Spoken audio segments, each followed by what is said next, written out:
പ്രിയ കൂട്ടുകാരെ, ഇന്നത്തെ സ്നേഹവായന എന്താണെന്ന് നോക്കാം. റൊമാൻസ് എന്ന് പറയുന്ന കാർഡാണ് കിട്ടിയിരിക്കുന്നത്. റൊമാൻറ്റിക് ആശ്ചര്യങ്ങൾ തീർച്ചയായും നിങ്ങളിലേക്ക് തുറന്നിരിക്കുന്നു. അടുത്ത കാർഡ് എന്ന് പറയുന്നത് ആൻറ്റിസിപ്പേഷൻ എന്ന കാർഡാണ്. പ്രതീക്ഷ. നിങ്ങളുടെ ജീവിതത്തിൽ പ്രണയത്തിൻ്റെ ഒരു വരവ് സ്വീകരിക്കുക. അത് പ്രതീക്ഷയോടുകൂടി നിങ്ങൾ കാത്തിരിക്കുക. നിങ്ങളുടെ ജീവിതത്തിലോട്ട് ഒരു പ്രണയം വരാൻ പോവുകയാണ്. അടുത്തതായിട്ട് ട്രസ്റ്റ് എന്ന് പറയുന്ന കാർഡാണ് കിട്ടിയിരിക്കുന്നത്. അതായത് വിശ്വസിക്കുക എന്നാണ്. നിങ്ങളുടെ ഹൃദയത്തെ കാത്തു സൂക്ഷിക്കുന്നത് എല്ലാവരും നിങ്ങളുടെ ഹൃദയത്തിന് അർഹരല്ല, ആ വിശ്വാസത്തിന് അർഹരല്ല.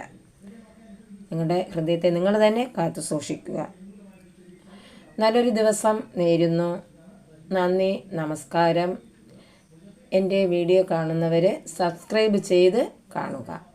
Thank you. ഏഞ്ചൽ.